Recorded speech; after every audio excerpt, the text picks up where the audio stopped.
Shalom, soyez tous salués dans le puissant nom du Seigneur Jésus. C'est le seul nom qui a été donné, le seul nom qui peut vous sauver et puis qui peut aussi vous garder en même temps. Alors, sur cette courte vidéo, j'aimerais vous présenter un petit débat entre un Amashia et un musulman, un Moussaïlama, qui vient défendre son Coran sans avoir la vraie connaissance des Écritures se trouvant dans ce Coran. Alors, il faille qu'un cheikh d'une envergure mondiale reconnue puisse recadrer les choses.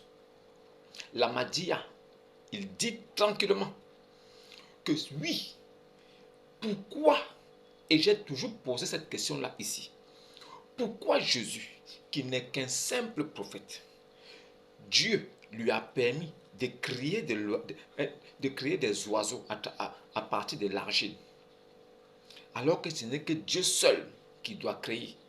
Mais dans la création là, Jésus forma des petits oiseaux avec de la boue et il souffla dedans.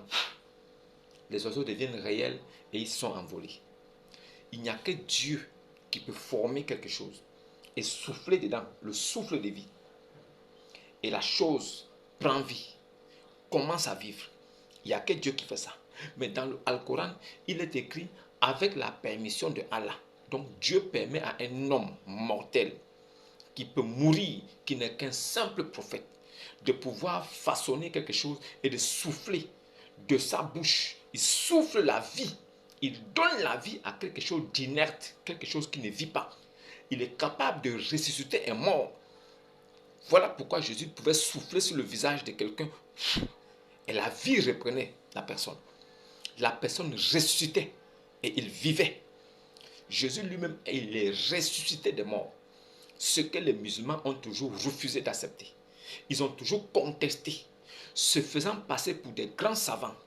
Maboul Madid et son frangin congolais ont passé leur vie à dire qu'il n'y a même pas un seul musulman qui peut accepter que Jésus a été crucifié, mort et ressuscité. Et ils ont oublié qu'ils sont tous rien que des petits musulmans. Pourquoi je le dis? Tous les noirs africains sont des petits musulmans, car ils apprennent la religion qui vient de l'Arabie Saoudite, donc ils ne sont pas d'origine.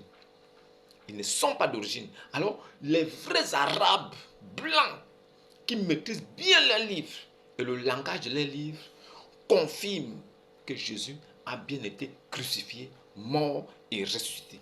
Alors, la théorie qui fait passer Allah pour un trompeur et un menteur, qui dit le moment venu où Jésus devait être arrêté par des Juifs et des Romains qui étaient venus, alors Jésus a posé la question aux disciples, aux apôtres qui étaient là.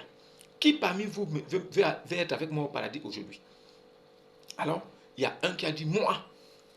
Alors, Jésus a insisté. Qui parmi vous veut être avec moi au paradis aujourd'hui? Et la même personne a toujours insisté. C'est pourquoi Jésus, donc, par la permission de Allah, a changé le visage de la personne. Donc, la personne est devenue comme Jésus, a pris l'apparence de Jésus. Alors, c'est lui que les Juifs ont attrapé et qui ont crucifié et ont tué. Cela démontre les bassesses. Cela démontre les lacunes que comportent ceux qui se font passer comme des savants, des docteurs de l'islam, qui sont en réalité la honte et la disgrâce d'un culte païen satanique dont eux-mêmes n'ont pas la connaissance infuse. Alors, si Allah a changé le visage d'un des apôtres de Jésus pour lui faire passer pour Jésus, ça veut dire que Allah est passé comme un trompeur. Ceux qui le disent font passer leur Dieu comme un rusé et un menteur. Alors, ils devront répondre de cela. Parce que si Dieu lui-même, il a pu fendre la mer pour faire passer Moïse avec le peuple d'Israël, il a démontré sa toute puissance. Si Dieu a permis à Jésus de ressusciter les morts, ça veut dire que Dieu a montré sa toute puissance. Si il a fait naître Jésus, sans rapport sexuel. Il a démontré sa puissance. Parce qu'aucune personne n'est née sans rapport sexuel à part Jésus. Alors, pourquoi donc a-t-il envoyé Jésus? Puisque c'est lui Dieu Tout-Puissant. Si Jésus n'était pas venu pour mourir, donc il a envoyé Jésus pour venir faire donc du cinéma. Donc Dieu a envoyé Jésus pour venir faire une mise en scène, pour venir mentir au peuple juif qu'il va mourir.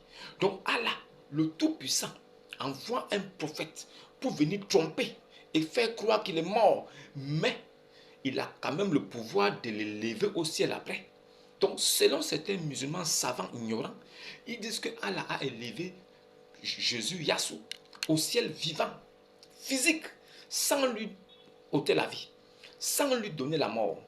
Donc, ce qui signifie que jusqu'au jour où nous parlons ensemble, jusqu'à ce moment où nous discutons ensemble, Jésus est au ciel à l'état physique. Il ne mange pas, il ne boit pas, mais il est vivant. Comment est-ce que vous pouvez expliquer aux gens que Allah a élevé Jésus au ciel et qu'il est vivant? Il n'est pas mort. Il est monté de façon physique, charnelle.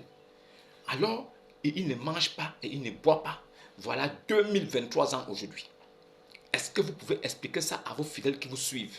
Qu'il y a un homme vivant au ciel qui ne mange pas, qui ne boit pas, mais qui est vivant à côté de Allah. Vous pouvez expliquer ça? Si vous expliquez ça, vous êtes déjà perdu. Si vous n'expliquez pas, vous êtes déjà perdu. Parce que la vérité va se savoir. Les gens sauront la vérité. Et quand les gens vont commencer à réfléchir, ils quitteront cette secte satanique. Alors, vous faites passer vous-même et en direct devant les plateaux, dans les plateaux de télévision, vous faites passer votre Dieu pour un trompeur et un menteur. Donc Allah était incapable de laisser mourir Jésus et de le ressusciter devant les gens pour prouver qu'il est puissant. Donc il fallait qu'il substitue Jésus par quelqu'un d'autre. Et il enlève Jésus au ciel vivant.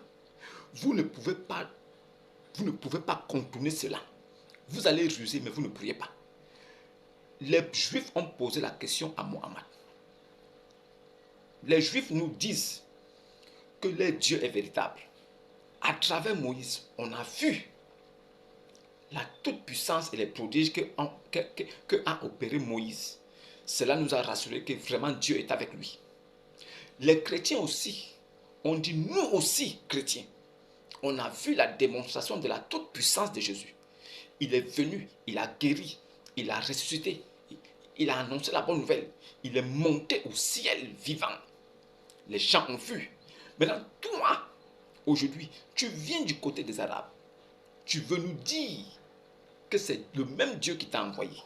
Alors, si c'est vraiment le même Dieu qui t'a envoyé, tu dois être capable de monter au ciel devant nous aujourd'hui. Alors, monte au ciel devant nous. Et nous allons croire en tout ce que tu vas dire. Muhammad a répondu avec une tranquillité de cœur. Que mais, un pécheur ne peut pas monter au ciel. Un pécheur ne peut pas monter au ciel. Ce sont les mots et les termes que lui-même, Ibn Abi Kabsha, alias Muhammad Mahomet, Ahmed, a dit de sa bouche qu'un pécheur ne peut pas monter au ciel.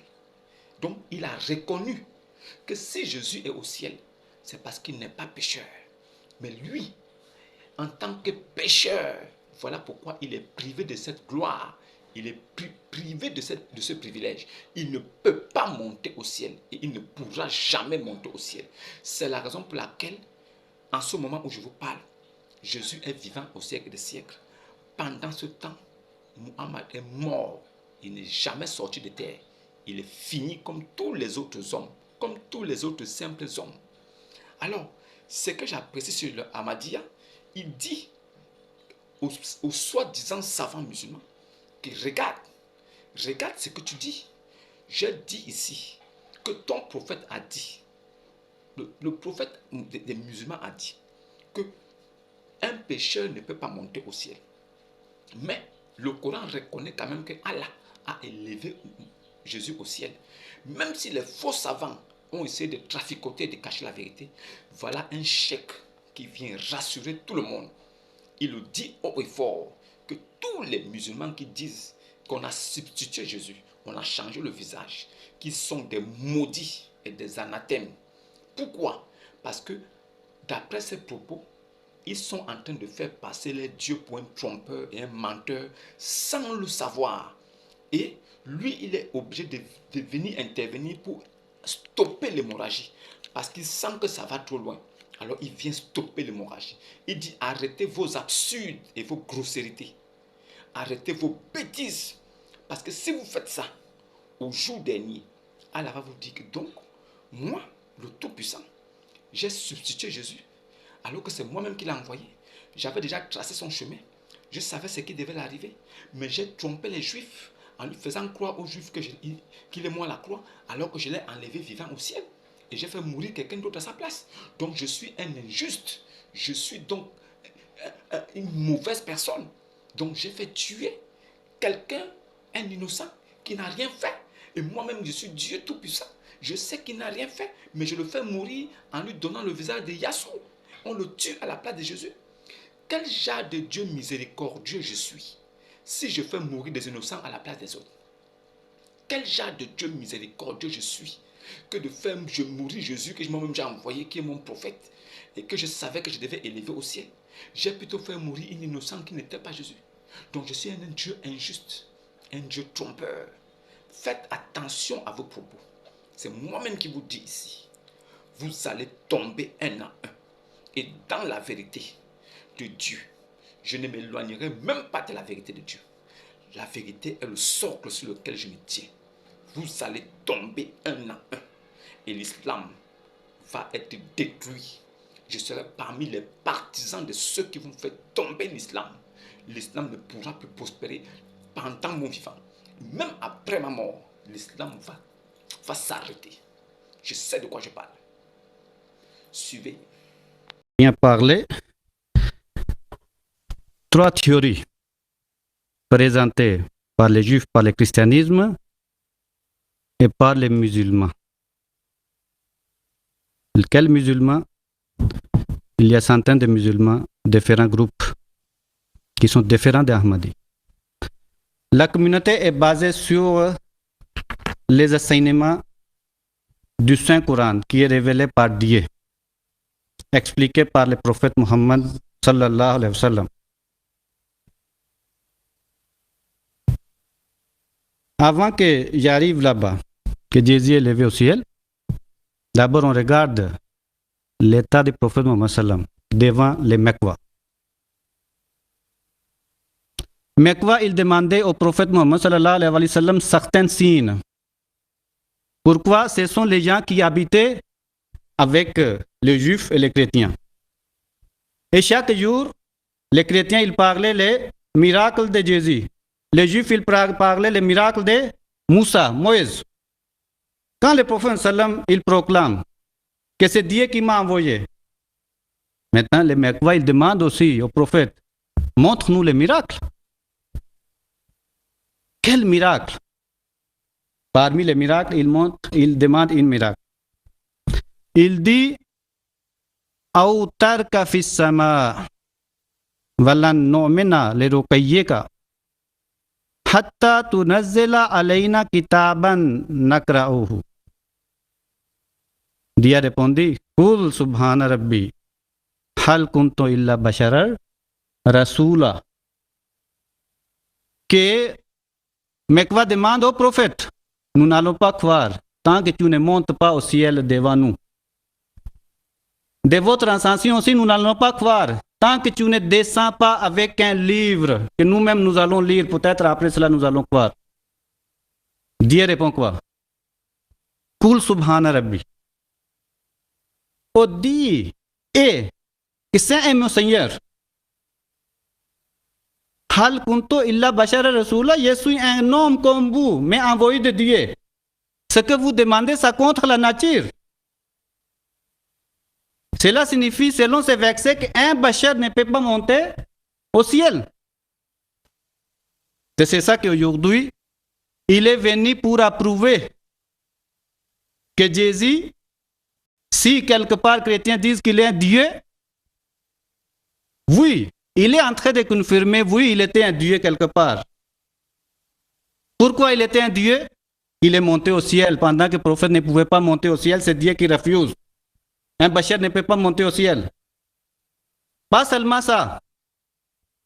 Dieu a parlé dans le Saint-Coran, Afaman yakhluq kaman la yakhluq afala tazakkarun, que celui qui crée et celui qui ne crée pas, ils ne sont pas égaux.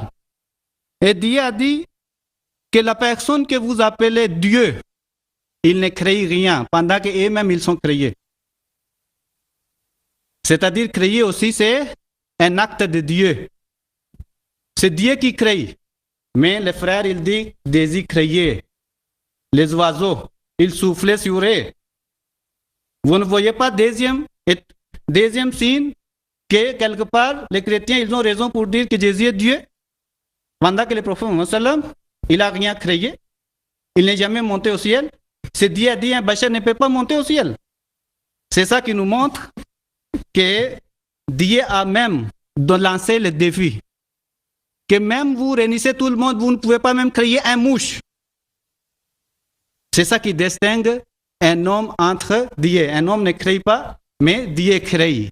Cela signifie qu'aujourd'hui, il est venu pour approuver que Jésus est supérieur sur le prophète Mohammed. Et Jésus n'est pas parmi les bachars. Pourquoi le prophète Mohammed, il ne pouvait pas monter au ciel, mais Jésus, jusqu'aujourd'hui, contre la nature de Dieu, il est monté au ciel. Vous voyez que le frère me fait tellement pitié. Dans le Saint-Coran, au chapitre 2, le verset 21, là, exalté soit-il, dit ce qui suit. Il interpelle tous les humains. Ya yuannas taqu rabbakum levi khalaq, ya yuannas ibudu rabbakum levi khalaqakum. Oh, vous les hommes, créez votre Seigneur qui vous a créé. Le Coran enseigne qu'il n'y a qu'un seul créateur. Et au chapitre 4, au tout premier verset, Surat Nisa, Allah dit Ya yuannas taqu rabbakum levi khalaqakum min nafsin wahida wa khalaqa minha zawjaha. Oh, vous les hommes, craignez votre Seigneur qui vous a créé à partir d'une seule âme. Dans ce verset, Allah exalté soit-il, montre la diversité, comment il a créé les êtres humains de 4 facettes. Et nous allons voir que le frère qui jusqu'à aujourd'hui ne cite des versets, même en arabe, il me fait pitié, il en tête de détruire le Coran. Il pense que le Coran, parce que c'est pour cette raison que je disais, que le frère ne peut pas expliquer le Coran, il n'a pas la maîtrise de la langue arabe. Le Cheikh Ibn Taymiyyah, rahimahullah, disait ce qui suit. Al-lughatul arabiyya min ad-din wa ma'rufatu wa wajib. Kullu ma la yatimu wajib illa bihi fa huwa al-wajib. Comment voulez-vous que quelqu'un puisse se permettre mentir que les musulmans, le fait de proclamer, dire, répéter l'enseignement de Dieu. Dieu dit ce qui suit dans le Coran. Ceux qui ont des Corans peuvent les prendre. Au chapitre 4. Alors donc, effectivement, c'est pas Dieu, c'est pas Muhammad sallallahu alayhi wa sallam qui dit ça, mais c'est son Seigneur qui révèle à Muhammad sur le paix et bénédiction. Et le prophète va le confirmer dans les hadiths. Et à cause de leurs paroles, lesquelles les Juifs, les gens du livre, nous avons vraiment tué le Christ, Jésus fils de Marie, le messager d'Allah. Or, ils ne l'ont ni tué, ni crucifié, mais ce n'était qu'un faux semblant. Et ceux qui ont discuté sur ce sujet sont vraiment dans l'incertitude. Ils n'ont aucune connaissance certaine. Ils ne font que suivre les conjectures. Ils ne l'ont certainement pas tué. Mais Allah l'a élevé vers lui. Qu'est-ce qu'Allah déclare à la fin? Le frère, si je lui demande, qu'est-ce que ça veut dire? Il se passe que quand les Juifs se sont organisés pour venir tuer Isa ibn Maryam, il faut que le frère prenne ça comme cadeau. Ça se trouve dans le hadith de l'imam Muslim. Et donc, l'un des grands savants que nous connaissons très bien des exégètes du Coran explique que quand ils sont venus encercler la maison de Isa ibn Maryam, là où Isa était pour le tuer, Jésus, fils de Marie, demanda à ses compagnons, à ceux qui étaient autour de lui, qui parmi vous aimerait être avec moi au paradis? L'un de se leva, dit moi. Il dit, assieds-toi. Encore plusieurs fois, et jusqu'à un moment donné, ce jeune continuaient toujours à insister jusqu'à ce que, quand ils sont entrés, Jésus, fils de Marie, Dieu l'a fait monter. Voilà pourquoi Dieu, Bal rafa'ullahu ilayhi. Bal rafa'ullahu ilayhi. Allah l'a élevé vers lui, corps et âme. Wa qala Allahu azizan hakima. Allah est puissant. Mais comment ce Dieu qui a créé Jésus, son Père, serait-il incapable de faire monter Jésus au ciel? Comment ce Jésus qui a fondu la mer, les miracles, voilà pourquoi Dieu termine le verset en disant wa qala Allahu azizan hakima. Allah, il est puissant et il est sage. Donc nous disons ici ce qui suit, que le problème de Isa ibn Maryam, c'est-à-dire de Jésus fils de Marie, le Coran confirme bel et bien qu'il n'a jamais été tué. Il a été élevé vers Allah et Allah l'a élevé. Il fait partie des grands signes parce qu'en islam, il y a ce qu'on appelle les petits signes de la fin du monde et les grands signes. Et le prophète Mohammed sur le paix et bénédiction dit: le retour de Jésus, fils de Marie, qui va descendre à l'est de Damas, fait partie des grands signes. Quand Jésus, fils de Marie, va venir, il aura donc certaines d'autres missions, parmi lesquelles combattre l'antéchrist jusqu'à le tuer, parmi lesquelles briser la croix qui est ici la Trinité, parce que ça ne fait pas partie de la doctrine que Jésus, fils de Marie, a eu enseigné. La Trinité est d'origine satanique. Et Jésus, donc, va faire revenir les gens jusqu'à ce qu'il va se retrouver à la Kaaba. Alors, la démarche de Ahmed al-Ghulam al-Kadhab, leur prophète, qui prétend avoir reçu la révélation et que lui laisse celui qui est venu après Mohammed, n'est qu'un mensonge et une mécréance totale. Mohammed n'est qu'un mensonge et une mécréance totale. Ça fait me rire. Pourquoi les théories qu'il est en train de présenter, que Allah est Hakim, le sage. Mais quelle sagesse!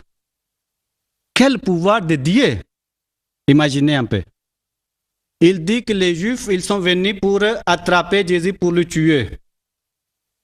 Mais il faut demander d'abord pourquoi Dieu a envoyé Jésus. Pour faire quoi? Dieu envoie les messagers pour guider les gens. Et dans le Saint-Coran, Dieu dit: ô Isa, je vous ai envoyé vers les enfants d'Israël comme un messager de Dieu. Allez les guider. Ce n'est pas la première fois que Jésus était persécuté comme un messager. Depuis Adam jusqu'à prophète Mohammed sallam, tous les messagers étaient persécutés. Écoute la sagesse qu'il est en train de présenter. Quel plan pour protéger son messager? C'est étonnant. Il faut qu'on réfléchisse sur ça, tous les musulmans. Ils disent que Dieu a changé la face de Jésus pour protéger Jésus. Si on demande, selon les Juifs, ils ont tué qui? Selon les Juifs, ils ont tué qui? Certainement, ils ont tué Jésus. Pourquoi ils ne connaissent pas que la face était changée ou non? Mais quelle tromperie! À ce moment-là, vous rendez Dieu comme un trompeur. Ça c'est quelle sagesse? Que tout un peuple qui était trompé. Deuxièmement, quelle puissance? Dieu a protégé Moïse entre la mer et le pharaon. Il était au milieu. Dieu a montré sa puissance et la sagesse. Il a fait traverser la mer. Maintenant, ici, Dieu a perdu la puissance devant les Juifs qui n'avaient même pas le pouvoir. Il faut qu'il trompe les Juifs en changeant la face de Jésus pour amener jusqu'au ciel. Deuxièmement, les jours derniers, Dieu va demander aux Juifs: mais pourquoi vous n'avez pas accepté Jésus, ce qu'il avait envoyé? Les Juifs, ils diront: non, nous ne connaissons pas Jésus. Il y avait une personne qui était autoproclamée d'être Messie pendant que ce n'était pas un Messie. Nous avons voulu lui approuver qu'il est un menteur. Nous avons appliqué la loi de Torah 18, Deutéronome. Un faux prophète sera tué. Maintenant, nous avons tué un faux prophète qui déclarait qu'il est un Messie. sur la croix. Mais pourquoi tu nous demandes encore que le Messie, pourquoi tu n'as pas accepté? Les Juifs vont fermer la bouche de Dieu aussi, naouzubillah. Dieu va dire, oui, vous avez raison, mais j'avais trompé. J'avais changé la face. Ça, c'est quelle sagesse? Et comme nous disons que c'est une honte pour les musulmans aussi. Jésus, fils de Marie, reste au ciel vivant jusqu'aujourd'hui sans manger, sans boire, sans la difficulté. Mais le prophète Mohammed sallam, il a souffert pendant toute sa vie. Les gens sont en train de jeter la pierre sur lui. Dieu n'a pas pitié de lui. Il a émigré jusqu'à Médine avec Abu Bakr Siddiq seul. Dieu n'a pas pitié de lui. Dans les guerres de Uhud, il était blessé, tombé. Dieu n'a pas pitié de lui, il n'a pas élevé au ciel pour lui protéger. Mais Jésus, certainement, ça nous montre que Dieu aimait Jésus plus que le prophète Mohammed. Les caractères, les pratiques de Dieu, ça montre. Si c'était comme ça. Maintenant, il n'a pas répondu à avec ce que j'avais dit, comme il dit qu'il est un connaisseur. Qu'est-ce que le prophète Mohammed il a dit quand il avait présenté que Dieu a dit un bachar ne peut pas monter au ciel? Mais il n'a pas répondu sur ça. S'il est le connaisseur, il faut qu'il réponde d'abord avec ce que j'ai présenté. Il donne le bon sens. Ce que j'ai présenté, quelle est la vraie signification de ce verset? Le Mekwa demande au prophète monte au ciel, mais il dit un bachar ne peut pas monter au ciel. Maintenant, chaque jour, il fait monter au ciel Jésus. Pourquoi? Pendant qu'un bachar ne peut pas monter au ciel, sauf qu'il accepte que Jésus est Dieu. Téléspectateurs, vous constatez que depuis qu'il a... Il commence par dire que Jésus apparaissait mourir, ce qui ressemble au récit islamique standard. When they saw him die on the cross, they were convinced he could not have been the Messiah. What they did not know was that Allah made it appear to them that he was crucified. Mais il précise ensuite ce que signifie réellement être crucifié et ce que signifie réellement mourir. Tout d'abord, la crucifixion. What's the definition of crucifixion? It is that you should die by hanging on the cross. La crucifixion ne consistait pas simplement à clouer quelqu'un sur une croix, mais que la personne meure en la clouant à la croix. Mais que signifie mourir? What is the definition of death? The definition of death is that Allah should send the angel to take the soul and not return it. Is there anyone who differs with me? Mourir, vraiment mourir, c'est se voir enlever son âme et ne pas être ramené. Ceci est important pour ce qu'il va dire. Il le répète donc. The definition of death is that Allah should take the soul and not return it. Can Allah take a soul and return it? Tell the schoolboy, go back and study the Quran. Alors, que veut dire le Coran dans la sourate 4, verset 157, lorsqu'il affirme qu'Allah a fait croire que Jésus était mort? Préparez-vous à une course épique. So then what did Allah do to make it appear that he died? Let me warn you. And my language is sometimes very harsh because that's the only language some people can understand. Certaines personnes ne peuvent comprendre qu'un langage très dur.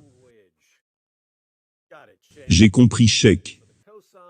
Merci pour avoir co-signé sur l'inarrêtable fournaise de sarcasme et de moquerie de David Wood. Don't come with this nonsense. Because it is not only pathetic nonsense, it is absolutely sinful to say that Allah, Allah caused someone else to take the appearance of Nabi Isa alayhi salam, and that innocent man, innocent because he never claimed to be the Messiah, he was crucified. C'est donc cela le récit islamique standard. wait for Judgment Day with that nonsense.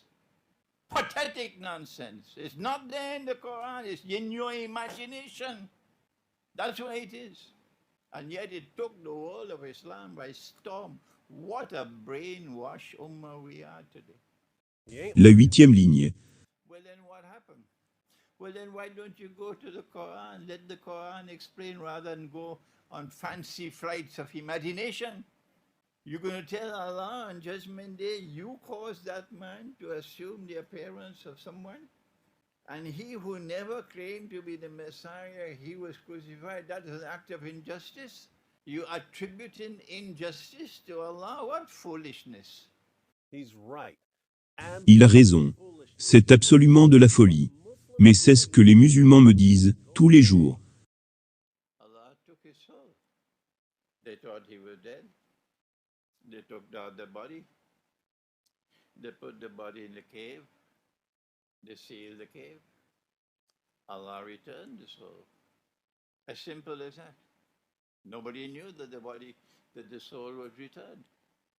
And Allah raised him. Donc, pendant que Jésus était sur la croix, Allah a pris son âme. Ce qui signifie qu'il était mort au sens biologique du terme. Son corps a été descendu de la croix et mis au tombeau. Mais ensuite, Allah a rendu l'âme de Jésus à son corps. Ce qui signifie qu'il n'est pas mort, au sens strict dont parle le cheikh. Il n'était pas mort, dans le sens où Allah a pris l'âme, et ne l'a pas rendue. Allah lui a rendu son âme. Jésus est donc ressuscité, de la mort biologique. Mais, puisque tant de musulmans ont été endoctrinés par la théorie de la substitution, cheikh, que diriez-vous d'une autre mise en garde? But let me warn you one more time.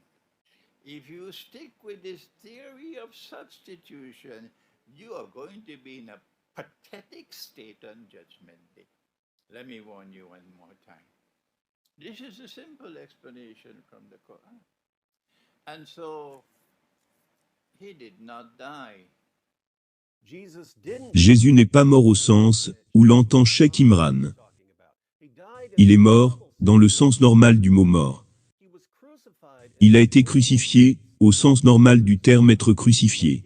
Mais, compte tenu des significations plus spécifiques de ces termes, Jésus n'a pas été tué, et n'a pas été crucifié. Bien, il peut sembler que Cheikh Imran ne fait que jouer avec les mots. Mais réfléchissez à ce qu'il veut dire. Car il a peut-être raison, sur ce que dit le Coran. Le Coran ne dit rien à propos d'Allah déguisant quelqu'un d'autre, et le faisant ressembler à Jésus. Le Coran dit simplement, qu'ils ne l'ont ni tué, ni crucifié. Dans le contexte où les gens se vantent, nous avons tué le Messie. Nous avons crucifié le Messie. Nous l'avons eu, c'est fini. Et la réponse d'Allah est, non, vous ne l'avez pas tué. Et non, il ne l'est pas. Allah ne serait-il pas en train de dire, écoutez, vous pensez qu'en battant Jésus, en le crucifiant, le transperçant avec une lance et enterré, que vous l'avez tué. Mais vous vous trompez, car je peux juste le ressusciter d'entre les morts. Allah ne pourrait-il pas simplement dire aux gens que les ennemis de Jésus n'ont pas accompli ce qu'ils essayaient d'accomplir? Je pense que ce point de vue, celui de Cheikh Imran, est largement supérieur au récit islamique standard, qui rejette toute l'histoire. Vous-même, vous avez vu comment est-ce que le confrère de Mahmoud Madid, qui se dit savant musulman, érudit des livres musulmans, se fait démonter par le Ahmadiyya qui est là, avec des versets clairs qui le prouvent, qui montrent à suffisance que Muhammad était pécheur, pécheur, pécheur. C'est pourquoi il ne pouvait pas monter au ciel. Lui-même, il a dit, quand les Juifs lui ont mis la pression en lui disant, si tu es vraiment prophète comme Moïse et comme Jésus, monte au ciel devant nous et nous allons te croire.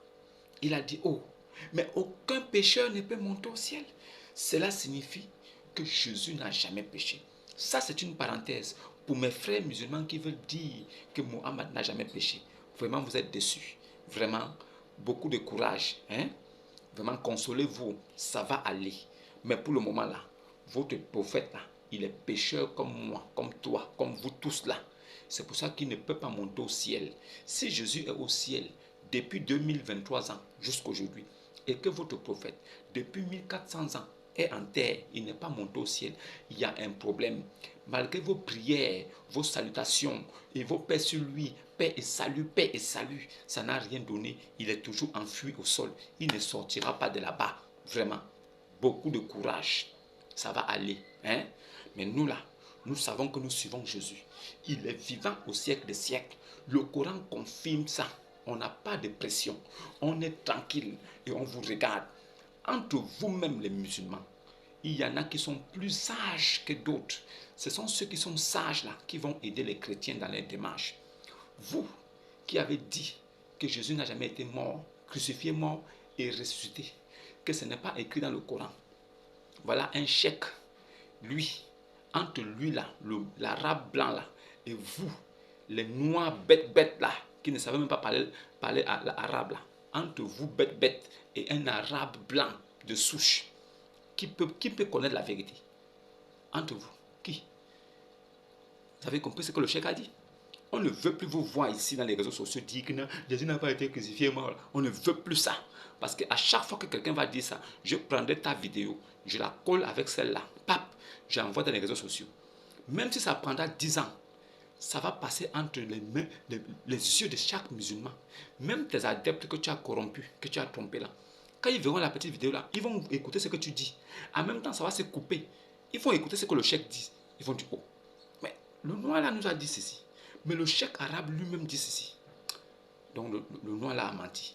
En même temps, ça va apporter la confusion dans sa tête. Il va commencer à réfléchir. Le processus de téléchargement de dégage sera lancé dans sa tête. Alors dès qu'il va commencer à se poser des questions, il va quitter l'islam. Parce que dès que tu commences à poser des questions, les révélations viennent. Parce que la sourate 5 au verset 101 dit, ne posez pas de questions sur les choses que si elles vous étaient révélées, vous mécontenterez.